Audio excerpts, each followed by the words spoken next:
Olá pessoal, estamos iniciando a nossa aula de eletricidade. Isso mesmo, agora também estaremos juntos na disciplina de eletricidade e nesse ano de 2021 estaremos retomando o conteúdo que você aprendeu nas aulas com o professor Alan.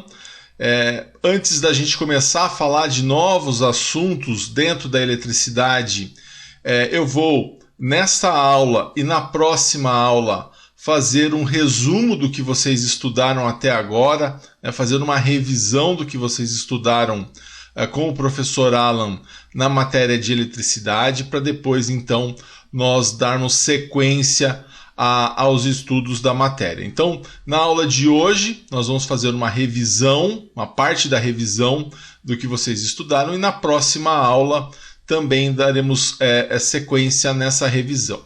Então, o tema da nossa aula de hoje é esse, ó.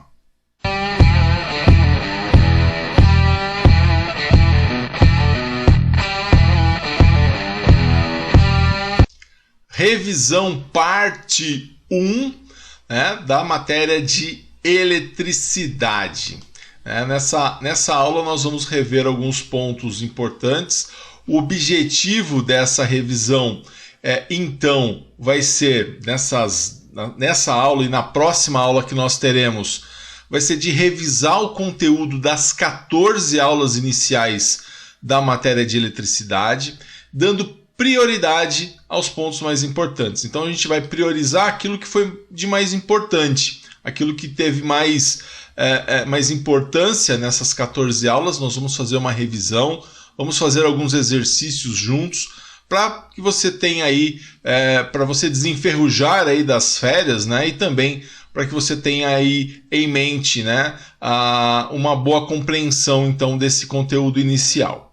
Então vamos para a nossa revisão, olha, e nessa revisão nós vamos ver, nessa aula, nós vamos revisar o conceito de energia e de matéria, que você estudou na aula 3, esses conceitos, essas aulas, elas estão lá na plataforma, então você pode rever essas aulas, a aula original, ela é a aula 3, nesse caso ela é a aula 3, energia e matéria. A aula de carga elétrica, vamos rever também na aula de hoje, que foi a aula 4. A aula sobre tensão, na aula 5. Corrente elétrica na aula 6, você viu isso na aula 6. Resistência elétrica, que você viu na aula 7. E resistência dos condutores, da aula 11. Circuito elétrico, da aula 8. E associação de resistores, da aula 12. Então, nós faremos a revisão desse conteúdo ainda na aula de hoje, e aí fica para a próxima aula, para a continuidade da nossa revisão na próxima aula, só para você poder se orientar. Então, na próxima aula nós estaremos, então, revisando a parte de lei de Ohm, que você viu isso na aula 9, a potência elétrica em corrente contínua, que foi tema da aula 10, consumo de energia elétrica da aula 13, e além dos exercícios que você viu na aula 14. Então, vamos iniciando a nossa revisão, falando sobre energia e trabalho, que foi o tema então da aula 3, e relembrando com você o conceito de energia, que a energia ela é a capacidade de um corpo em realizar um trabalho. Essa é a definição clássica de energia. A gente usa muito na eletricidade o termo energia, a gente usa muito para falar de energia elétrica, para falar de olha, aqui tem energia, então toma cuidado. Mas o que vem a ser realmente essa energia? É justamente essa capacidade que um corpo vai ter de realizar um determinado trabalho. A energia não está relacionada só à energia elétrica, por exemplo, dentre as muitas formas de energia, a gente pode citar aí a energia mecânica, no caso, quando você tem ali um arco e uma flecha, como nesse desenho, você precisa transformar aí energia potencial em energia cinética, para você disparar essa flecha, você tem ali uma energia mecânica. Quando você aquece algo, quando você resfria algo, você está usando ali a energia térmica, né, que é um outro exemplo. A própria energia elétrica, né, que é o foco, né, tem sido o foco, a orientação dos nossos estudos, né, falar sobre a energia elétrica em si. Nós temos também, né, a energia, outros tipos de energia química, né, mas enfim, é isso, energia. Então, dentro das muitas formas de trabalho, né, nós temos lá o movimento, o calor, né, a luz, né, e aí a gente sempre, muitas vezes, quer passar, né, de um para outro, né, e assim, para a gente começar a falar, né, sobre energia, sobre trabalho, é importante um princípio que talvez seja da química, né, está mais relacionada com a química, definido por Lavoisier. Esse princípio de Lavoisier, ele diz o seguinte, ele diz que a energia ela não pode ser criada e nem destruída.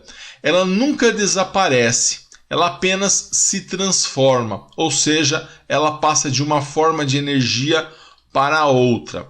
E a gente sabe muito bem isso, né? Quando você tem, por exemplo, a energia elétrica, você usa a energia elétrica para acender uma luz, por exemplo. Você está transformando energia elétrica, né, em energia luminosa, né?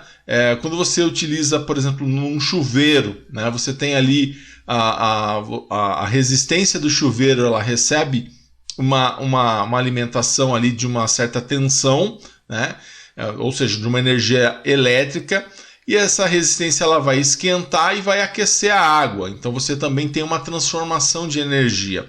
Então você nunca vai criar, né, energia de acordo aqui com esse princípio, né, do Lavoisier. Tá? Lavoisier é o nome do cientista aí que definiu, fez essas definições iniciais com relação à energia. Bom, falando da energia elétrica, né, há vários modos, né, de nós realizarmos um trabalho com a energia elétrica. Aqui a gente tem, por exemplo, um circuito onde você tem lá uma bateria, né, você tem aqui um interruptor e uma lâmpada. Então a ideia aqui é através, né, do movimento dos elétrons, né, você fazer com que essa lâmpada acenda. Então a energia elétrica ela vai se manifestar, né, por efeitos magnéticos, térmicos, luminosos, químicos, né, fisiológicos. E aí a gente pode citar, por exemplo, a rotação de um motor, né, que é um efeito magnético.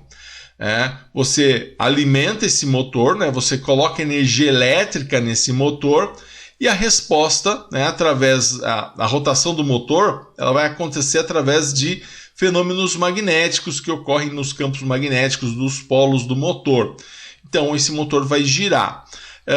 E aí, nesse caso, a gente tem a transformação da energia elétrica numa energia magnética, né, num efeito magnético. E aí provocando então um movimento, né, provocando aí uma ação mecânica. Então a rotação do motor, como eu falei, o aquecimento de uma resistência de chuveiro, né, que vai provocar aí um efeito térmico, a luz de uma lâmpada, né, quando você aplica energia elétrica a uma lâmpada, você tem lá um efeito luminoso. Você tem a eletrólise da água, né, para um efeito químico, né? A contração muscular por choque elétrico, né, o que é o efeito fisiológico. Então você tem aí várias formas de você entender, de você observar a energia elétrica. Bom, além da energia elétrica, né, você estudou lá na aula 4 o conceito de carga elétrica, né? E aí você aprendeu, né, que com relação ao átomo, que você tem lá, nesse átomo, você tem uma estrutura aí de um núcleo, né, onde esse núcleo ele possui prótons e nêutrons, né? Os prótons eles são as cargas positivas, os nêutrons são as cargas neutras, tá? E isso fica no núcleo, né, do nosso átomo. Agora, na órbita, né, em volta desse átomo, você tem os elétrons, né, que aliás faz parte do próprio átomo, né? O átomo tem essas três partes, elétron, próton e nêutron. Então a parte que fica na órbita do núcleo, né, são os elétrons, que são as cargas negativas. Então, inclusive, a própria palavra, né, eletricidade vem de elétron, né? Que é justamente o movimento dos elétrons, que é a corrente elétrica, enfim, que nós temos conversado. Então a carga elétrica ela tem essa característica de poder ter uma parte dela que ela é negativa, uma parte positiva e os nêutrons que não têm aí uma tendência nem de positivo nem de negativo, ela é neutra. Então o átomo ele é formado por uma parte central, que é essa parte aqui do centro, que é o núcleo, e a parte periférica, que é a eletrosfera. Então os elétrons, né, eles estão na eletrosfera, tá? A carga elétrica, pessoal, o símbolo, né, de carga elétrica, a gente utiliza a letra C, que vem de Coulomb, né? É a unidade de carga elétrica no sistema internacional, em homenagem ao Coulomb, que fez os estudos e descobriu aí a carga elétrica. Então, a gente sabe que um Coulomb é igual a 6,25 vezes 10 a 18 elétrons. Então, assim, você pega uma certa quantidade de elétrons e atribui essa quantidade de elétrons a um valor de carga elétrica, no caso a um Coulomb. Então, um Coulomb é uma certa quantidade de elétrons, e essa quantidade, então, vai ser esse 6,25 vezes 10 a 18, aí usando potência de 10. Tá? Então, o símbolo, né, para você representar a carga elétrica, você representa pelo Q, mas a unidade é Coulomb, e aí você utiliza a letra C para não precisar escrever o Coulomb. Então, a unidade de carga elétrica que você representa pela letra Q, a unidade é Coulomb, e aí essa unidade você representa pela letra C. Tá? Então, esse é o conceito da carga elétrica. Tá? Então, a ideia é o seguinte, né? Você tem ali no mesmo átomo, né? Você tem lá a carga negativa, né? Então, você sabe que num determinado conjunto onde você tem um excesso de elétrons, essa carga ela vai ter uma polaridade negativa.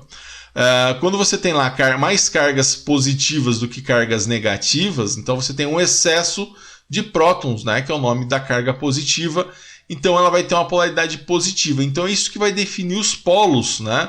Se você vai ter um polo positivo ou um polo negativo. Então, o excesso de elétrons define então uma polaridade negativa. O excesso de prótons vai definir então a polaridade positiva. Tá? Então, na eletricidade, a gente sempre aprofunda um pouco mais, né, o conceito de carga elétrica, o conceito que a gente tem então do que é você ganhar elétrons, você perder elétrons. Então, quando você tem mais carga positiva, né, ou seja, você tem mais prótons do que elétrons, então você vai ter uma polaridade positiva. Quando você tem mais elétrons do que prótons, então você vai ter lá um material com a carga negativa. E aí essa diferença, né, de positivo e negativo, né, é o que nós vamos definir então como diferença de potencial. Então a diferença de potencial, também conhecido como DDP, ela vai existir entre corpos que são eletrizados com cargas diferentes, né? Então você pega lá a quantidade de carga positiva e a quantidade de carga negativa, essa diferença vai definir, né, o quanto de DDP, o quanto de diferença de potencial você tem. Então essa diferença de DDP ela existe entre os corpos com cargas diferentes, né, ou com o mesmo tipo de carga também. Então, se você pegar aqui, né, você tem aqui, ele está carregado positivamente, aqui ele está carregado negativamente. A diferença dessas cargas positivas para essas cargas negativas é o que nós chamamos de diferença de potencial. Então, a diferença de potencial elétrico entre dois corpos eletrizados também vai ser denominado de tensão elétrica. Então, a tensão elétrica é justamente essa diferença que nós temos entre a carga positiva e a carga negativa. Tá? Então, falando sobre a tensão elétrica, que você estudou lá na aula 5, né, que é o que a gente chama de tensão, quando você fala lá da rede elétrica, você fala que a tensão que você tem na rede elétrica é de 127 volts. Quando você compra uma pilha, você vê lá que ela é de 1,5 volt, você fala que a tensão dessa pilha é de 1,5 volt. Então, quando você fala de tensão elétrica, você está falando, na verdade, da diferença de potencial. Então, a tensão entre dois pontos pode ser medida, né, por meio de instrumentos. A unidade de medida de tensão é volts e é representado pelo símbolo V. Tá? E aí a gente tem, por exemplo, o exemplo da pilha, né, ou da bateria. Né? As pilhas, elas são fontes geradoras de tensão, né, constituída aí por tipos de metais que são mergulhados em um preparo químico, né, e entre esses dois metais existe uma diferença de potencial. Então você tem aqui, no caso do nosso desenho, né, de uma pilha, você tem aqui cargas positivas, você tem cargas negativas. Esse excesso de cargas positivas define que esse lado vai ser o lado positivo da minha pilha, e esse excesso de cargas negativas vai definir que esse lado aqui vai ser o lado negativo da minha pilha. Tá? E aí a gente sabe que a diferença desse e essa diferença de potencial é justamente a tensão elétrica. Tá? Então, essa unidade, né, de medida vai ser sempre em volts. Então, um exemplo da relação das cargas elétricas com a tensão. Então, qual que é a relação que nós temos das cargas com a tensão elétrica? Então, você tem, por exemplo, vamos imaginar que aqui você tem 4Q. Né? A gente viu aí que um Coulomb, né, você tem lá uma certa quantidade de cargas. E aqui você tem 4Q também. Né? E aqui você tem positivo e aqui você tem negativo. Então, o que vai ser justamente a tensão vai ser esse 4Q de carga negativa com esse 4Q de carga positiva. Então, você tem a diferença disso, ou seja, qual é o tamanho disso? O tamanho disso vai ser 8Q, né? O que a gente convenciona então como 8 volts. Então, esse Q é um certo conjunto de cargas, esse Q positivo também é um conjunto de cargas. Se ele é negativo é porque você tem ali um excesso de elétrons, e se ele é positivo é porque você tem um excesso de prótons. Então, a diferença desse potencial para esse é justamente de 8, então por isso que você tem aqui 8 volts. Tá? A gente não vai trabalhar dentro da eletricidade com o conceito basicamente de trabalhar com o Coulomb, né? A gente já vai trabalhar a partir da unidade volts. Mas para você entender da onde que vem justamente essa unidade, da onde que vem, né, o conceito de diferença de potencial, que é muito importante. Então, quando você fala de tensão, você também está falando de diferença de potencial. Então, nesse caso aqui, a gente sempre vai representar, né, a parte quando você falar de tensão, você falar de uma fonte de tensão, a gente vai representar dessa forma, ó, com esse símbolo elétrico aqui, que é o símbolo de fonte de tensão contínua. Tá? Isso vai servir somente para tensão contínua. Tá? Mas e a tensão alternada? A gente ainda não estudou a tensão alternada, então a gente vai ver aí como que a gente representa isso no momento apropriado. Então, por enquanto, a gente está falando só de tensão contínua na disciplina de eletricidade. Muito bem, então tá aí. Como que eu faço para medir? Né? Como que a gente mede? Então, para medir a tensão elétrica, nós vamos usar o voltímetro, tá? Que é dentro do próprio multímetro. Né? Você vai usar a escala de tensão, né? E aí você vai medir em paralelo. Então, vamos imaginar que eu tenho uma pilha, né? O circuito está fechado. Você vai colocar ele em paralelo com o circuito elétrico, né, com aquilo que você quer medir. Então, dessa forma aqui, eu vou estar medindo a tensão elétrica que eu tenho em cima desse resistor, por exemplo. Então, você coloca na escala de multímetro, a escala do multímetro de tensão, né, e aí você consegue fazer isso e você vai medir em paralelo com o circuito. Tá? Então, essa é a parte de medição de tensão que você realiza utilizando o voltímetro, que é a escala do multímetro que vai fazer a medição de tensão elétrica. Tá? Dentro dessa escala você tem lá a diferença, você tem uma escala, mesmo dentro de tensão, para tensão contínua e uma parte para tensão alternada. Tá? Bom, pessoal, vamos falar agora sobre outro item que é extremamente importante, né, dentro da eletricidade. Né? Sem esses conceitos iniciais, você não consegue falar de eletricidade, que é a corrente elétrica. Né? que mesmo dentro de outras disciplinas a gente tem dito, né, que a corrente elétrica ela é o movimento ordenado, né, orientado de cargas, que aí isso normalmente é provocado pelo desequilíbrio elétrico, né? Desequilíbrio elétrico é justamente a diferença de potencial. Então a ideia é o seguinte, você aplica uma tensão, né, que é a diferença de potencial, e aí os elétrons eles começam a ter um movimento ordenado, né? As cargas elétricas, né? No caso o elétron, ele vai se movimentar de uma maneira organizada, de uma maneira orientada, de uma maneira ordenada, tá? Então isso é corrente elétrica. A corrente elétrica está relacionada com o movimento ordenado dos elétrons, tá? Isso vai acontecer mediante a aplicação de uma tensão, né? Mediante uma diferença de potencial. Então, para que eu tenha corrente elétrica, é necessário que eu tenha diferença de potencial, né? É necessário que eu tenha DDP e que o circuito esteja fechado, né? Num circuito aberto eu não tenho corrente elétrica. Logo, né, a gente pode afirmar que existe tensão sem corrente, mas nunca vai existir corrente sem tensão. Poxa, como que é isso? Ora, eu posso ter, se eu não aplicar tensão em um determinado material, né, seja ele um fio, uma lâmpada, o que quer que seja, se eu não aplicar tensão, sem a diferença de potencial, eu não vou conseguir ter, então, esse movimento ordenado dos elétrons. Então, para que eu tenha corrente elétrica, eu preciso aplicar uma tensão. Mas, se eu aplico uma tensão e, de repente, o meu circuito está aberto, né, aí eu não vou ter corrente elétrica. Então, por isso que a gente faz essa afirmação. Então, eu posso afirmar que existe tensão sem corrente, mas nunca vai ter corrente sem a tensão, sem a diferença de potencial. Tá? Então, essa é uma das clássicas afirmações que a gente faz, né?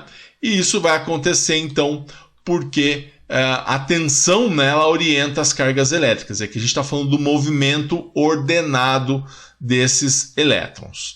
Bom, e aí o sentido da corrente, né? Eu preciso falar para você o seguinte. Inicialmente, né, os cientistas, né, eles pensavam em termos de sentido da corrente como o movimento dos prótons. Ó. Nesse desenho de baixo, a gente tem o movimento das cargas positivas. Então, inicialmente, imaginava-se que as cargas elas iam do positivo para o negativo. Ou seja, você tinha o movimento dos prótons. Né? Anos depois, né, observou-se que, na realidade, você tem a corrente elétrica ela é o movimento dos elétrons. Tá? Então, foi realmente um erro de interpretação achar que o movimento correto é o movimento dos prótons. Porque o que, na verdade, acontece é o movimento dos elétrons. Agora, veja você, quando se imaginou, né, que a corrente então ela ia do positivo para o negativo, ou seja, o movimento era dos prótons, se definiu uma série de simbologias, como o do diodo, como o do transistor, outros componentes também importantes. E aí o que acontece? Essa simbologia estava muito relacionada com o símbolo, né? O símbolo dele estava muito relacionado com o sentido da corrente. Então, a partir daí, você mudar essa simbologia ficaria complicado. Então, o que se estabeleceu? Se estabeleceu o seguinte, olha, existe o sentido real, né? Que é o que realmente acontece, que é esse de cima aqui, é o sentido real, a gente está falando do movimento do menos para o mais. Esse é o sentido real da corrente, mas se adota o sentido convencional. Então, sempre quando a gente vai fazer analisar algum circuito, a gente sempre considera a corrente do mais para o menos, tá? Que é o sentido convencional, que é o que se convencionou inicialmente. Mas, na realidade, a corrente ela vai do menos para o mais, que é justamente o movimento dos elétrons. Então, assim, o que você vai fazer quando você for analisar um circuito? Você vai considerar a corrente do mais para o menos, do polo positivo para o polo negativo, tá? Porque senão você vai entrar em conflito com a simbologia. Agora, o que acontece é o seguinte, você precisa saber que na realidade o que está acontecendo é o movimento dos elétrons, então ele vai do negativo para o positivo. O fato de você analisar, né, os componentes considerando do mais para o menos, isso não vai fazer diferença nenhuma em termos de análise. Tá? Então é mais para a gente respeitar a simbologia dos componentes, porque se você adotar então o sentido real, você vai começar a ter conflito com um símbolo de diodo, você vai entrar em conflito com um símbolo de transistor, com um símbolo de tiristor, com um símbolo de outros componentes, e aí então você vai começar a analisar os circuitos de maneira errada. Então sempre adote o sentido convencional da corrente elétrica. Bom, e aí falando ainda da corrente, né, a unidade de medida de corrente é ampere, tá? Então a intensidade de corrente elétrica, né, ela vai ser o fluxo, né, das cargas elétricas, né, que vão passar por uma seção transversal, e aí a gente mede isso durante 1 segundo. Então o que é corrente elétrica? Né? Então é o fluxo, é o movimento das cargas, né? Aliás, o que é ampere? Então o ampere, ele como que eu meço 1 ampere? Então 1 ampere é o movimento dessas cargas elétricas num determinado fio, uma seção transversal, durante 1 segundo. Tá? Então, logo, 1 ampere ele equivale ao fluxo de uma carga elétrica, né, por uma seção transversal durante 1 segundo. É lógico que para a gente, no dia a dia, na hora de analisar circuito, a gente não vai pensar no ampere, na carga elétrica, a gente não vai pensar no tempo, a gente vai definir como 1 ampere, mas é importante que você saiba de onde está vindo então a unidade de 1 ampere. Então quando você fala de 1 ampere, você tem lá uma carga elétrica, né, 1 Q, né, por uma seção transversal durante 1 segundo. Então essa é a unidade da carga elétrica. Tá? É justamente então a intensidade, né, dessa carga, com que essa carga passa, que é a unidade ampere. Tá? Então esse movimento, né, do elétron durante 1 segundo, durante uma quantidade de 1 Q, né, que nós vimos que é 6,25 vezes 10 a 18 elétrons. Então essa quantidade de elétrons que passa por uma seção transversal durante 1 segundo, então vai ser equivalente a 1 ampere. É verdade que muitas vezes 1 ampere, né, é uma quantidade alta de corrente. Tá? Então a gente utiliza os submúltiplos, né, miliampere, microampere. Tá? A gente acaba utilizando esses submúltiplos. Então a gente tem lá, quando a gente vai se referir, você tem lá uma quantidade pequena, então você tem lá, quando você fala em 1 microampere, né, esse micro ele é o 10 a menos 6. Quando você fala de 1 miliampere, esse mili é 10 a menos 3. Né? E assim por diante. Tá? É raro você utilizar quiloampere, embora na alta tensão você acabe utilizando algumas vezes. Tá? Então essa é a unidade de medida de corrente elétrica. E aí então fica a fórmula, né, da corrente elétrica, né, da intensidade de corrente elétrica. Inclusive a gente utiliza o I quando a gente se referir à corrente elétrica. É I porque é a intensidade de corrente elétrica. A intensidade de corrente elétrica ela vai ser o quê? Ela vai ser a quantidade de carga elétrica, né, em um determinado intervalo de tempo. Tá? Essa fórmula ela é usada no dia a dia para se falar de corrente? Não. No dia a dia você relaciona a corrente em outras fórmulas. Tá? Raramente, né, ou quase nunca você utiliza esse parâmetro aí de corrente relacionado a essa fórmula. Tá? Então, nesse caso, dificilmente isso vai acontecer. Tá? Você utilizar essa fórmula com a quantidade de carga elétrica no intervalo de tempo. Você vai relacionar de outras formas a corrente elétrica. Você vai relacionar com tensão, você vai relacionar com a resistência elétrica, mas dificilmente você vai então relacionar ela. Mas para você realmente é importante nesse momento o conceito. Tá? Então, por exemplo, se a gente pensar nesse caso, né, em de repente, qual a corrente elétrica que uma carga de 5 coulombs quando elas passam por uma seção transversal por 2 segundos. Né? Então você faz lá 5, né, que é a quantidade de carga elétrica, dividido por 2, que é o intervalo de tempo que você vai estar analisando, isso dá 2,5. Então, aí você tem 2,5 ampere. Então, o importante para a gente é você relacionar justamente a corrente ao movimento de elétrons, tá?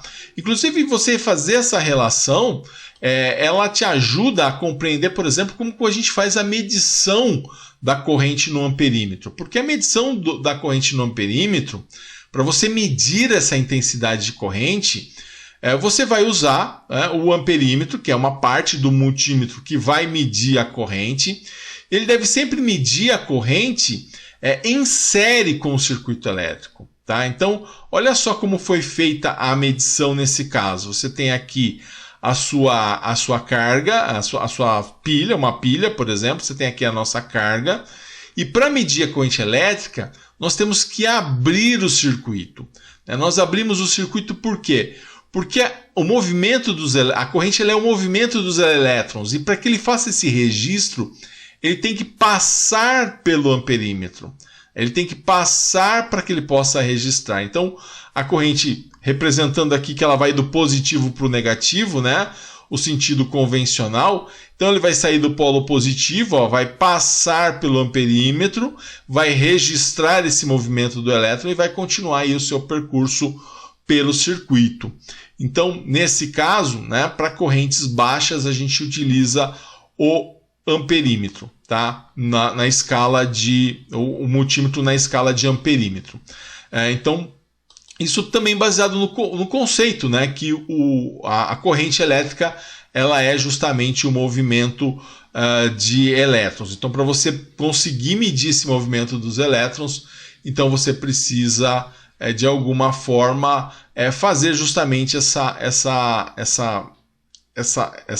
com que essa carga elétrica passe pelo amperímetro. Se você for medir isso em paralelo, né, para você fazer essa medição em paralelo, você vai ter problemas, tá? Porque você vai fechar um curto no circuito, porque a resistência do amperímetro ela é muito baixa. Então você não vai conseguir medir, inclusive você vai queimar, não o amperímetro, mas você vai queimar o fusível, né, que você tem ali na escala de corrente, na escala do amperímetro, tá? Então, pessoal, isso a gente faz, né, quando a gente tem correntes baixas. O pessoal da eletrotécnica, né, normalmente precisa medir correntes mais altas, né? E aí, quando você precisa medir correntes mais altas, você utiliza o alicate amperímetro. Então, a ideia do alicate amperímetro é que a carga elétrica vai passar por esse condutor, passando por esse condutor, ela vai gerar um campo magnético, e aí o alicate amperímetro ele consegue medir esse campo magnético e relacionar com a corrente que está passando. Então isso é utilizado quando você tem correntes mais altas, tá? Porque aí você não consegue interromper o circuito. Imagina só num cabo de alta tensão você ter que interromper esse cabo para colocar um amperímetro ali em série, não tem como. Então nesse caso você vai medir, né, você consegue medir através de um alicate amperímetro. Então essa é a forma que a gente faz para medir corrente. Então a gente tem duas formas, dois instrumentos. Um é o multímetro, utilizando o amperímetro, o outro é o alicate amperímetro, tá? Bom, pessoal, vamos falar agora, né, falado aí sobre a corrente elétrica, vamos falar agora sobre os materiais, tá? Nessa nossa revisão. Então já revisamos aí a partir do trabalho, energia, carga elétrica, tensão, resistência, tensão, corrente, e agora a gente vai falar sobre os tipos de materiais para a gente poder falar sobre resistência. Então, pessoal, a gente tem lá os materiais condutores, né, como vocês viram. Esses materiais condutores, eles vão se caracterizar aí por permitir que você tenha, né, a passagem da corrente elétrica. O condutor ele permite que se passe uma corrente elétrica aí nas suas extremidades. Então, por exemplo, os metais, né, como cobre, alumínio, prata, ouro, são materiais condutores. E aí você tem os materiais resistivos ou materiais isolantes, que são materiais que apresentam uma forte oposição à circulação de corrente elétrica no interior da sua estrutura. Então, nesse caso, né, significa que os elétrons eles não conseguem formar um movimento ordenado tão facilmente. Você precisa de um certo valor, né, de diferença de potencial, ou seja, um certo valor de tensão para que esses elétrons possam se movimentar. Então, nesse caso, né, é o exemplo dos polímeros, né, que é um material à base de borracha, plástico, madeira. Eles têm uma dificuldade muito grande, eles têm uma forte oposição à passagem de corrente elétrica. E aí, a partir disso, a gente estabelece o conceito da resistência elétrica, né? Porque a resistência elétrica ela é justamente a oposição que o material apresenta ao fluxo da corrente elétrica. Então, essa oposição à passagem de elétrons é o que nós vamos chamar, então, de resistência elétrica. Então, a resistência elétrica ela vai estar extremamente ligada a isso, né? A essa passagem, a esse movimento dos elétrons. Então, essa oposição ao movimento dos elétrons é justamente a resistência elétrica. Então, todos os materiais, né, eles apresentam uma certa oposição à passagem da corrente elétrica, tá? Todos eles. Mesmo o mais condutor, ele vai ter uma certa oposição à passagem. Então, quando os átomos, né, de um material eles liberam os elétrons livres, né, entre si com facilidade, a corrente elétrica vai fluir facilmente. Nesse caso, a resistência elétrica desses materiais é pequena. Então, se você tem se ele consegue, se esses elétrons livres que você tem, né, eles conseguem se movimentar com facilidade, significa que a resistência é baixa. O próprio nome resistência já está falando, né, pessoal? Resistência à passagem de corrente elétrica. A resistência elétrica, então, ela vai ser justamente essa oposição, né? Então, por outro lado, você vai ter os materiais cujos átomos não liberam elétrons livres com facilidade, né? Então, essa corrente ela vai fluir com dificuldade. Então, porque a resistência elétrica desse material é grande. Então, você percebe o seguinte, que a corrente elétrica ela é inversamente proporcional à resistência. Então, quanto mais resistência, menos corrente elétrica, menos movimento de elétron, né? Quanto menos resistência, mais movimento de elétron, mais presença de corrente elétrica que nós vamos ter. Então, essa resistência elétrica, né, como a gente pode aqui imaginar que esse elétron livre ele tem mais facilidade, então, para transitar aqui por esse material, quando, lógico, né, sempre após você aplicar uma diferença de potencial. Então, aplica lá uma DDP, ou seja, uma tensão elétrica, para que você tenha, então, o movimento do elétron. Pessoal, a unidade de resistência, como você deve ter visto, é Ohm, tá? Que é representado por essa letra grega aqui, por esse símbolo, tá? Então, essa letra aqui é a letra ômega, mas o nome da unidade é Ohm. Então, se utilizou uma letra grega, então a gente representa sempre a resistência pela letra R, né? Quando você se referir à resistência, você utiliza a letra R. A unidade é ohms e a gente representa pela letra grega ômega, tá? A gente tem as variações, você pode ter miliohm, que é mais raro, aí você pode ter quiloohm ou mega-ohm, né? O quilo é 10 à terceira e o mega é 10 à sexta.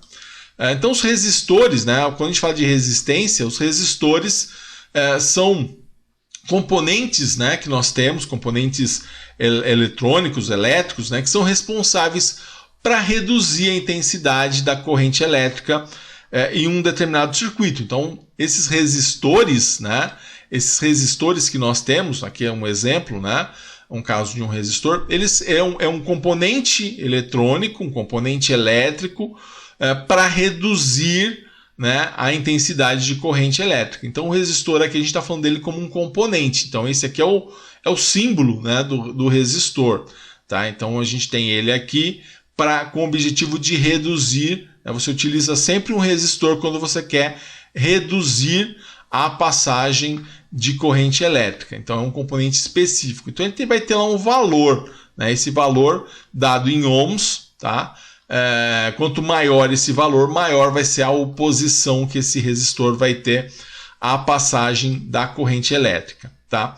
E aí como que a gente mede, né, a resistência, né? Através do ohmímetro, que é a escala de resistência do multímetro, tá?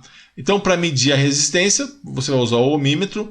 Normalmente você utiliza diretamente no componente, tá? Não é muito legal você medir no circuito, porque você vai estar medindo toda uma resistência equivalente. Então, para você ter um valor correto, né, da resistência de um determinado resistor, você precisa que esse resistor esteja fora do circuito, ou se você medir ele no circuito, você está medindo tudo que está em paralelo com ele, é a resistência equivalente disso. Então, esse ohmímetro, né, ele tem que estar sempre em paralelo, né, com o resistor. Também você mede ele em paralelo, tá? Então, pessoal, nós vimos, né, dessa forma, né, a resistência, né, vimos a resistência à corrente elétrica e à tensão elétrica, que são três princípios extremamente importantes para nós, né? E aí, falando um pouco mais dessa resistência, a gente sabe que os condutores, né, os fios, né, de maneira geral, eles possuem uma resistência, tá? Isso foi estudado na aula 11, tá? Fazendo a revisão dessa aula, então, nós temos o seguinte, né? Todo material ele apresenta uma resistência, tá? Seja ele fio, seja ele cobre, uma placa de cobre, enfim, ele vai ter uma resistência à passagem de corrente elétrica. Inclusive, os materiais condutores, tá? Ele tem uma certa resistência. Então, a finalidade, né, desses condutores é realmente de conduzir cargas, né? Justamente de ter o movimento dos elétrons, né? Ter a corrente elétrica. Mas ele também tem uma certa resistência. Então, quando você pega um fio de cobre, por exemplo, esse fio de cobre que é utilizado como um condutor, ele vai ter uma certa resistência. Então, dessa forma, os condutores eles vão apresentar uma pequena resistência, que muitas vezes deve ser considerada assim. Então, a resistência elétrica de um condutor, ela vai depender de alguns fatores aí que nós temos que levar em consideração. Bom, que fatores são esses? Bom, o primeiro é o material, né, que o condutor é feito. Depois, o comprimento, o tamanho desse condutor, né? Se você pega um pedaço pequeno, vai ter uma resistência. Se você pega um pedaço maior, vai ter uma resistência maior. E o outro é a área, né? E você tem a bitola desse fio, a bitola desse condutor, a área transversal desse condutor. Então você tem aqui o tamanho dele, a área da seção transversal, né, essa área aqui. Se isso aqui tem um formato circular, você vai usar a área do círculo, por exemplo. Né, e o material que justamente você está utilizando. Vamos falar, um item importante que vai interferir no material é um conceito de resistividade elétrica. O que é resistividade? Então, todo material ele vai possuir essa certa resistividade. Então, a gente tem aqui, por exemplo, a resistividade do alumínio. Né? Essa resistividade ela está em Ohm vezes milímetro quadrado por metro. Tá? E a gente está considerando tudo isso a uma temperatura de 20 graus Celsius. Então, o alumínio, por exemplo, ele tem uma resistividade de 0,0278. O cobre, 0,0173. O estanho, 0,1195 e assim por diante. Tá? E aí a gente tem, então, vários materiais e a sua resistividade. Quanto maior essa resistividade, maior vai ser a oposição à passagem de corrente, ou seja, maior vai ser a resistência. Então, essa resistividade elétrica que está relacionado com o material. Então, é dessa forma que a gente vai analisar qual é a resistividade, né? O que vai acontecer, qual é a resistência se for um material de cobre, se for um material de estanho. Então, essa vai ser a representação do material. A gente vai representar a resistividade por essa letra aqui, né? Que é uma letra grega também. A gente na hora de ler essa letra, a gente chama ela de Rho, tá? Então, essa é a resistividade. Por que eu estou falando da resistividade? Porque na fórmula da resistência do condutor, nós vamos considerar o quê? Essa resistência, ela vai ser a resistividade, ó, esse esse R aqui é R de resistência, né, que é dado em ohms. Essa letra, esse L aqui, falar do L primeiro, é o tamanho do condutor, é o comprimento do condutor em metros. Esse S é a área, né, da bitola do condutor, né, dado em milímetros quadrados.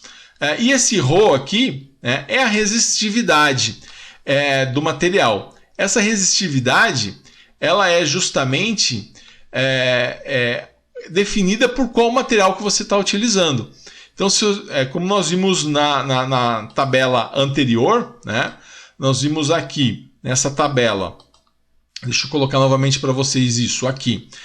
Cada material tem uma certa resistividade. Então, a contribuição, qual é a diferença de você utilizar ferro ou alumínio, né? Então, você sabe que eles têm resistividades diferentes. Então, o material de ferro, por exemplo, tem 0,1221. O material de alumínio tem 0,0278. Então, um material de alumínio tem uma resistividade menor. Então, se ele tem uma resistividade menor, na hora que você analisa aqui a fórmula, você vai verificar o quê? Se essa resistividade é menor, a resistência vai ser menor. Então, quando você utiliza o alumínio, você vai ter uma resistência menor do que quando você utiliza, no caso, o ferro. Tá? Um item que ele é muito utilizado, a gente tem um uso muito comum, que é o cobre. Então, se você olhar para a resistividade do cobre, é 0,0173. Olha, ele tem uma excelente resistividade. Por quê? Porque ela é baixa. Então, ela tem uma baixa oposição à passagem de corrente elétrica. Então, por ela ter uma resistividade baixa, ela vai provocar o quê? Uma resistência baixa. Agora, qual vai ser a resistência do cobre? Não depende só, eu sei que a resistividade. Né? Agora, a resistência do cobre vai depender do quê? De 3 fatores. Dentre eles, também a resistividade. Então, depende de qual material que eu estou utilizando, do tamanho desse material e da área da seção transversal. Então, a resistência é o quê? É o ρ, é a resistividade vezes o tamanho, né, que você quer medir a resistência, dividido pela área da seção transversal. Então, dessa forma, você consegue achar a resistência de um condutor. Aqui a gente não está falando da resistência de resistores, né? Porque já vem marcado, você tem lá o código de cor, lá, as cores, para você verificar isso. Agora, a gente está falando disso mais com relação a quando você tem um condutor. Então, muitas vezes, essa resistência do condutor ela acaba interferindo. Imagina só um lance de cabo de 3 km. Então, isso vai ter uma resistência alta. Por quê? Porque esse L aqui vai ser de 3 km, ou seja, 3.000, né? Visto que a unidade dele é em metros, para eu passar para quilômetro para metro, eu tenho que multiplicar por 10 a terceira. Então, eu entro aqui com 3.000. Agora, se for só de 1 metro, né, eu vou colocar somente 1 aqui. Então, essa resistência de um condutor, ela vai depender de qual é o condutor, né? Ela vai depender da bitola desse condutor e ela vai depender também do tamanho desse condutor. Vamos ver um exemplo, tá? Vamos ver, por exemplo, vamos determinar a resistência elétrica de um condutor de cobre, né? Numa temperatura de 20 graus, que é uma temperatura padrão, sabendo que a seção transversal dele é de 2,5 milímetros e que o seu comprimento é de 2 quilômetros. Olha só, 2 quilômetros. Então vamos pegar aqui os dados, né? Qual que é a fórmula que eu vou usar? Eu vou usar que resistência é resistividade vezes o tamanho do meu enlace, do meu cabo, dividido pela seção transversal, né? Dividido pelo S. Bom, aqui eu sei pela tabela, né? Como eu tenho aqui o cobre, eu sei então que se é cobre, a minha resistividade é de 0,0173. Então vou usar ele na fórmula. Transformando, né, 2 km em metros, né, porque essa unidade aqui, L, tem que estar em metros, vai ser de 2.000 metros. Então eu vou atribuir os valores. Então eu sei que o meu R vai ser 0,0173, que é a resistividade do cobre, vezes 2.000, que é 2 km, né? Só que eu passei para metros, dividido por 2,5, que é o diâmetro da seção transversal, né, em milímetros quadrados. Fazendo essa conta, né, eu vou chegar a 13,84 ohms. Ou seja, se eu pegar o multímetro e medir, né, o tamanho desse, colocar na escala de resistência e medir em cada ponta, né, colocar uma ponta do multímetro num lado desse condutor e outro lado do multímetro, do ohmímetro, no outro lado do condutor, eu vou conseguir medir uma resistência igual a essa, de 13,84 ohms. Então essa é a resistência aí nesse nosso caso aqui que nós verificamos. Então, pessoal, a gente sabe, né, que dessa forma a gente consegue então medir, calcular a resistência de um condutor. Bom, nós vamos falar agora sobre um outro assunto, né, de extrema importância, que é sobre circuitos elétricos. Então, vocês estudaram com o professor Alan na aula 8, né, esse tópico, né? E aí, o circuito elétrico é um caminho fechado, né, por onde vai circular a corrente elétrica. A gente tem, por exemplo, esse esquema elétrico aqui, um exemplo, né, desse esquema elétrico com a fonte, chave e uma lâmpada, né? E aquele na realidade. Então a gente consegue representar aquilo que você vai montar, né, aqui com peças, a gente consegue representar isso utilizando simbologias, né? Aqui você tem o símbolo da fonte, aqui você tem o símbolo de uma lâmpada, aqui você tem uma chave, que ela está fechada, né? Um interruptor, né? Então você consegue fazer essa representação através de uma simbologia. Então é isso que é o circuito elétrico, tá? Então o circuito elétrico, o mais simples que se pode montar, é com 3 componentes. Então quais são esses componentes? É uma fonte, é uma carga elétrica, nesse caso aqui é uma lâmpada, né? Mas poderia ser outra coisa, poderia ser até um resistor. E o condutor, né, o fio que vai fazer essa ligação. Aí você pode ter um interruptor ou não, seria o quarto componente, mas aí vai depender muito, mas basicamente você precisa do condutor do fio, né, você precisa da fonte geradora, né, que pode ser uma bateria, uma pilha, ou pode ser uma fonte, né, externa, e você precisa então também desses condutores, que seria um fio para você fazer essa ligação. Fonte, condutor e carga, né? A fonte geradora é a que vai fornecer a tensão, né, necessária para que você possa ter a corrente elétrica.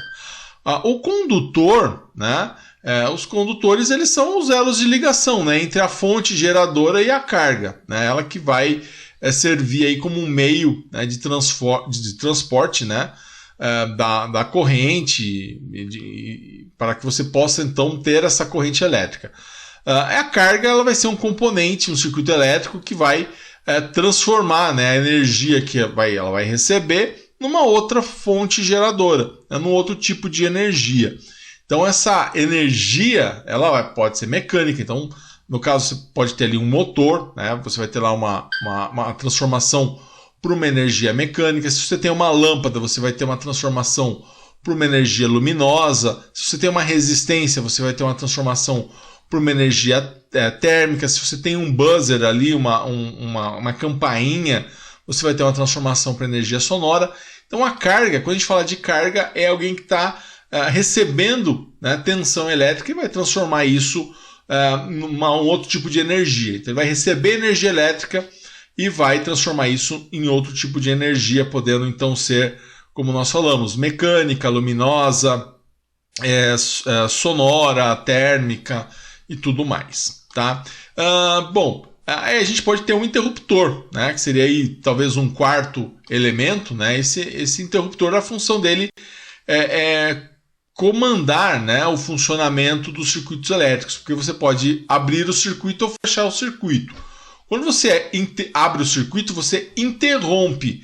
Interrompe o quê? A passagem de corrente elétrica. Então você não tem mais corrente passando, você não tem mais as transformações da carga, você não tem mais a corrente passando, e aí você cortou, né, aquilo que seria o elemento de transformação. Você cortou a energia elétrica, né? Você não consegue ter energia elétrica sem que você tenha corrente elétrica, tá? E aí nós temos os tipos, né, de circuito elétrico. Então, basicamente, né, os circuitos elétricos eles são determinados, né, pela maneira de como seus componentes são ligados.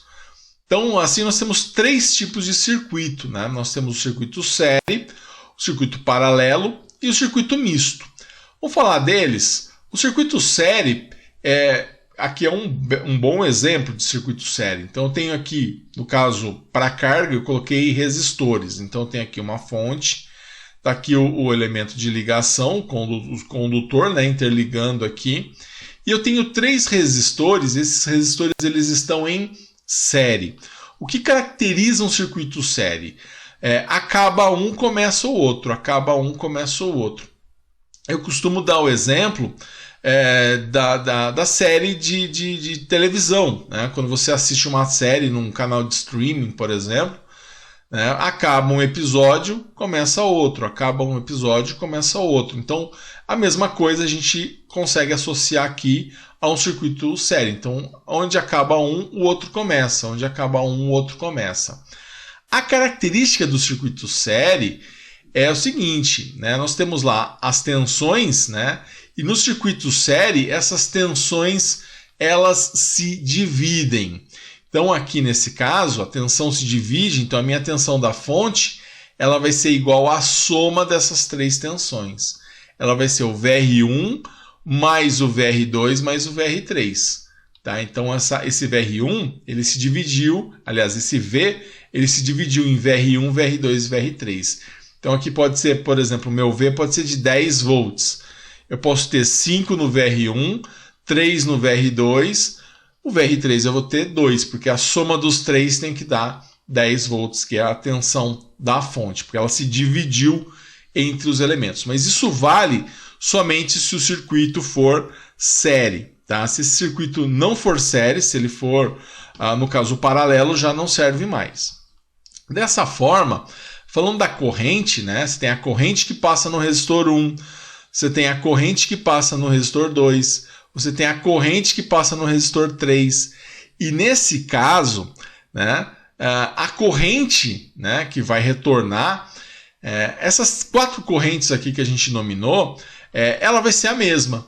Então a corrente total, né, a corrente que sai é a mesma corrente que chega, que é a mesma corrente que vai passar pelo resistor 1, a mesma corrente que vai passar pelo resistor 2 e a mesma corrente que vai passar pelo resistor 3. Vai ser a nossa corrente total. Então, dessa forma, o que nós vamos ter? Elas são iguais. Então, se aqui eu tiver 5 A, no resistor 2 eu vou ter 5 A, no resistor 3 eu vou ter 5 A, que vai voltar 5 A aqui para o polo negativo. Então, no circuito série, a corrente é a mesma. Essa é a característica, uma das características que nós temos do nosso circuito série. E aí nós temos o circuito paralelo. Tá? Vamos dar uma olhada aqui no paralelo. No caso aqui eu coloquei 3 resistores em paralelo. Então, quando você faz 2 coisas em paralelo, né, no seu dia a dia, você está fazendo ao mesmo tempo. Então, algo em paralelo, né, no caso do circuito paralelo, eles começam no mesmo ponto, eles estão começando no mesmo ponto. Por que eu digo que esse ponto é igual a esse? Porque eu não tenho nada entre esse e esse. Por que eu digo que esse ponto é igual a esse? Porque eu não tenho nada entre esse e esse. Então, eles começam no mesmo ponto e terminam no mesmo ponto. Tá? A mesma coisa acontece com esse R3. Ele começa no mesmo ponto que o R2 e termina no mesmo ponto que o R2, que é o mesmo do R1. Então, os 3 estão em paralelo. Né? Eles começam no mesmo ponto e terminam no mesmo ponto. Quando você faz 2 coisas em paralelo, também você começa elas, 2 atividades juntas e termina essas atividades juntas porque elas são em paralelo. É diferente, muito diferente do série. E aí, qual vai ser a característica? Né? A tensão vai ser a mesma. Então, nesse caso, a tensão da fonte vai ser a mesma desse resistor 1, vai ser a mesma desse resistor 2 e vai ser a mesma desse resistor 3. Então V é igual a VR1, que é igual a VR2, que é igual a VR3. Já pelo lado da corrente, a corrente ela vai se dividir. Então vou ter aqui uma corrente total e ela vai chegar num ponto aqui que nós vamos chamar de nó. E aí ela vai se dividir, uma parte para o R1 e uma parte para o R2. Né? Uma parte vai vir para cá. Essa também vai se dividir, uma parte vem para cá, uma parte vem para o R3.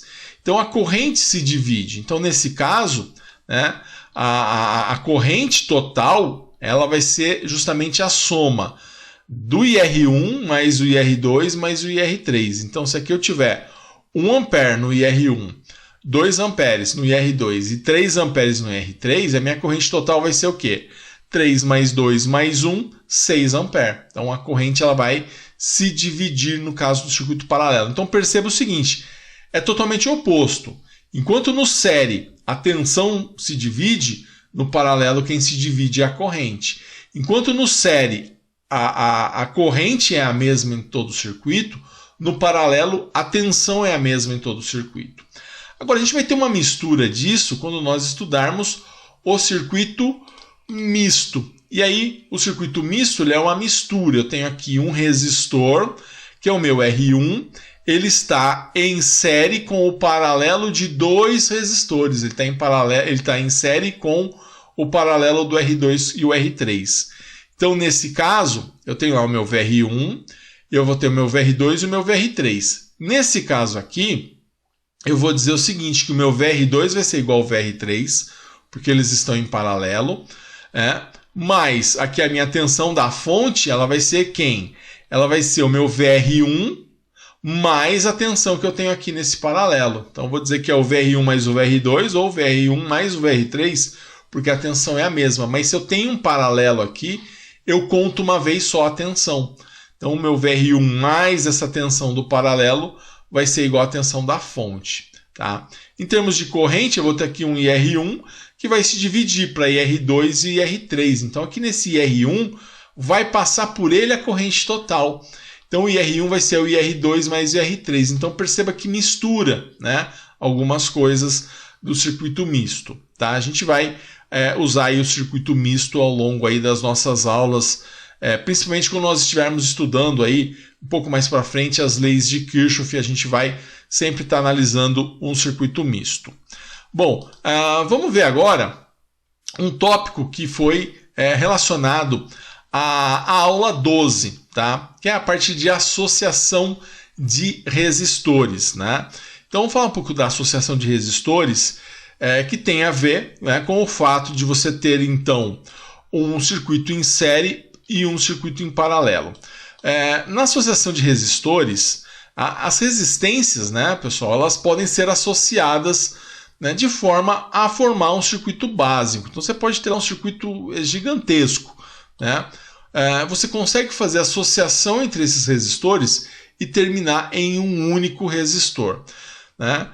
Nessa associação, você pode ter lá um circuito complexo, né, com diferentes valores de resistência, né, que ele vai poder ser simplificado nesse circuito básico com um valor de resistência equivalente. Tá? Então a gente pode ter, por exemplo, esse circuito aqui, ó, onde nós temos esse resistor em série com o paralelo desses dois resistores em série com esse outro resistor. Então eu tenho aqui uma mistura de circuito série e circuito paralelo. Eu posso calcular a resistência equivalente disso e chegar num único resistor e falar, olha, esse resistor, essa é a resistência equivalente a esse circuito. Então eu posso fazer a associação desses resistores de maneira a ter então um único resistor que represente isso. Então se eu vier com o ohmímetro aqui e medir essa resistência, vai ser a mesma coisa que medir a resistência entre esses dois pontos. Então essa é a associação de resistores. Tá? E aí a gente vai ter os tipos de associação de resistências. Então as resistências elas podem ser associadas de maneira a formar então diversos circuitos elétricos, né? Mas a gente vai ter duas formas de encarar isso. Nós vamos ter a associação quando esses resistores eles estão em série, tá? Então imagina que eu tenho aqui o R1, R2 e R3. Então eles estão em série. Como que eu faço para fazer o cálculo, né, da resistência equivalente? Eu vou usar uma fórmula que é muito simples. Quando eles estão em série, eu somo. Eu vou ter então a minha resistência equivalente vai ser igual ao R1 mais o R2 mais o R3, conforme nós temos aqui. Então, no circuito onde você tem resistências em série, é só somar essas três resistências. Olha só como isso vai ficar no nosso exemplo. Então você vai ter aqui, por exemplo, o R1 e o R2. Né? Eles estão em série. Né? Acaba um, começa o outro. O R1 é de 120 ohms. O R2 é de 270. Então você vai fazer o quê? 120 mais 270, né? Igual a 390. Então a resistência equivalente aqui é de 390 ohms. Tá? Agora, nós temos o caso da associação em paralelo. Em paralelo, pessoal, no caso aqui eu tenho R1, R2, R3, eu tenho a seguinte fórmula. Tá? Essa fórmula pode dar um pouquinho aí de medo no começo, mas você vai fazer o seguinte, o resistor equivalente vai ser igual a 1 dividido por 1 dividido por R1 mais 1 dividido por R2 mais 1 dividido por R3. Essa é a fórmula padrão, é a fórmula base. Com essa fórmula você resolve qualquer resistência equivalente em paralelo. Tá? Serve só para paralelo. Se eu tiver algum em série aqui, algum que não esteja em paralelo, você já não pode usar mais. Então, nesse caso, né, vamos pegar um exemplo com ele. Eu tenho aqui ó, o R1 de 10 ohms, o R2 de 25 ohms e o R3 de 20 ohms. Como que eu calculo a resistência equivalente? Então, eu vou pegar resistência equivalente é igual a 1 dividido por 10, que é o meu R1, mais 1 dividido por 25, que é o meu R2, mais 1 dividido por 20, que é o meu R3. Eu vou fazer essa conta, né? 1 dividido por 10 dá 0,1, 1 dividido por 25 dá 0,04, 1 dividido por 20 dá 0,05. Feito isso, eu vou somar esses três, né? Vai ficar 1 dividido por 0,19, e 1 dividido por 0,19 é igual a 5,26. Então, dessa forma, a resistência equivalente é 5,26 ohms. Só um detalhe, tá? A resistência equivalente do paralelo vai ser sempre menor do que o menor resistor que estiver nesse paralelo, tá? Só aí uma forma também de você fazer uma checagem. Então perceba que não é difícil você utilizar essa fórmula. Agora, existem outras formas, né? Dependendo da maneira que você tem associado em paralelo, você consegue também utilizar maneiras um pouco mais simples de fazer essa associação. Uma dessas formas é quando essa associação em paralelo ela envolver apenas dois resistores. Aí você pode usar aquela fórmula que nós aprendemos há pouco, né? Fazer resistência equivalente é igual a 1 dividido por 1 sobre R1 mais 1 sobre R2. Mas se você tem só dois, você pode simplificar isso, né? Que é uma forma particular que você tem somente com dois resistores. Você pode fazer assim, ó. A resistência equivalente é igual a R1 vezes R2 dividido por R1 mais R2. Tá? É uma forma que você tem de fazer essa resistência equivalente. Então fica mais simples, né? Se você tiver só, mas vale só se você tiver dois resistores, porque envolve o valor só do R1 e do R2. Vamos fazer um exemplo desse caso? Vamos imaginar que o R1 é 1,2 kΩ e o R2 é 680 ohms. Então, nesse caso, você vai fazer o quê? R1 vezes R2, né, dividido por R1 mais R2.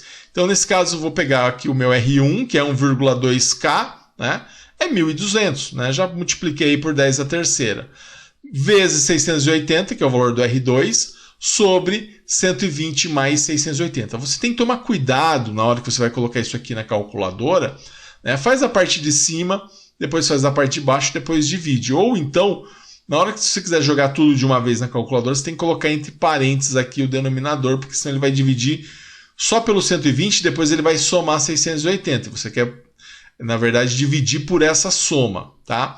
Bom, fazendo isso, eu vou ter o quê? 816.000 dividido por 1.880. E aí deu uma resistência equivalente de 434 ohms. Ó, menor do que o menor valor. O menor valor é 680, deu 434 ohms. Tá? Então a gente tem aqui esse circuito, a resistência desse circuito paralelo ficou mais simples.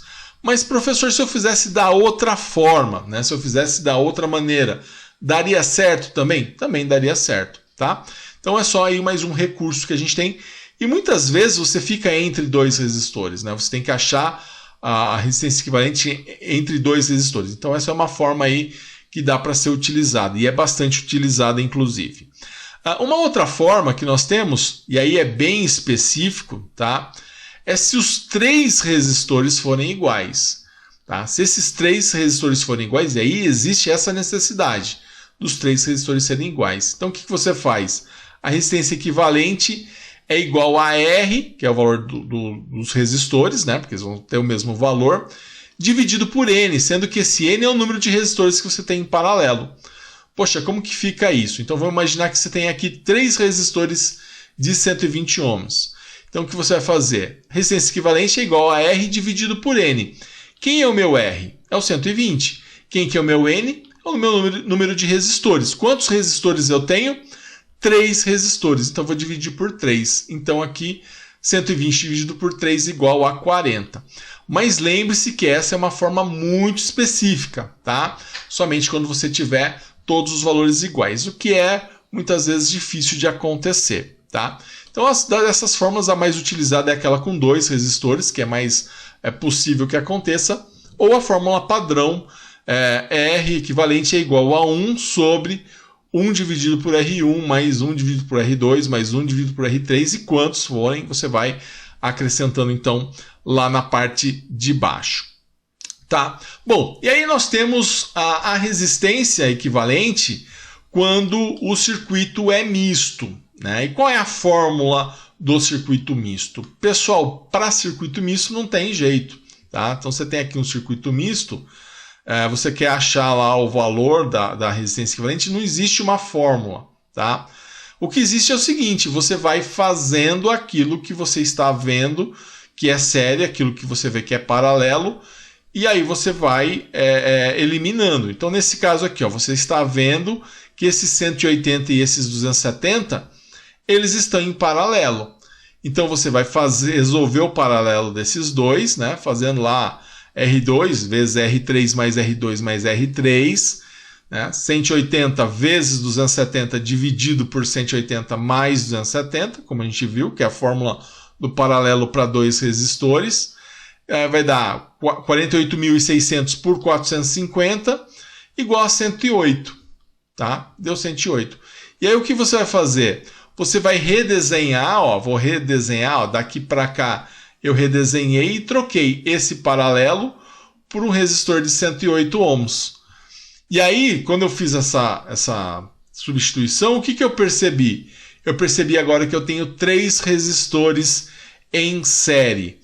Poxa, legal, são 3 resistores em série. Como que eu faço para resolver o série? Eu vou pegar aqui o meu R1, mais esse meu RA aqui, né, que eu chamei de RA, porque é o fruto do equivalente do R2 com R3, né?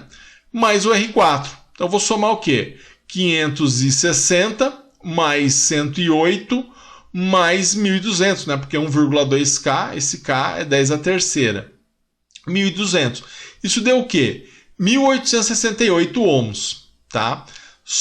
Então essa seria a minha resposta final, tá? Seria a minha resistência equivalente aqui nesse caso. Então, pessoal, quando o circuito ele é misto, tá? Não tem jeito, não tem outra forma. Você tem que fazer realmente passo a passo, resolver o que tiver em série, você resolve em série, o que tiver em paralelo, você resolve em paralelo. E uma dica, tá? A dica é sempre você resolve da direita para a esquerda, tá? Fica mais fácil para você fazer essa resolução da direita para a esquerda, tá? Então eu posso dizer então que tudo isso daqui, ó, pode ser simplesmente trocado por esse circuito aqui, ó, um resistor só com o valor de 1868 ohms. Tá? Então é o equivalente a esse circuito misto. Tá? Então tá aí, pessoal, fizemos aí uma boa revisão aí das primeiras aulas que vocês tiveram de eletricidade. E nessas aulas aí é importante esse conceito porque eles vão ser utilizados também nas aulas que quando nós dermos continuidade. Então, essa foi a nossa aula de revisão, né? Mas dessa aula de revisão eu vou deixar para você também, né, um exercício para que você valide a sua presença nessa aula, mesmo sendo uma aula de revisão. Então, esse é um exercício onde você vai calcular, né, a resistência equivalente. Você vai fazer esse exercício diretamente na sua plataforma, tá? Para você verificar então se você aprendeu, né, se você está realmente afinado com esse conceito de resistência equivalente. Legal, pessoal? Então essa nossa revisão 1, ela fica por aqui, tá? Faça então esse exercício na plataforma para validação da sua presença. E na próxima aula nós faremos a segunda parte da revisão, onde nós vamos ver então a parte de lei de Ohm, potência e energia elétrica. Legal, pessoal? Espero que vocês tenham aí revisado a matéria. Um grande abraço para todos vocês e bons estudos!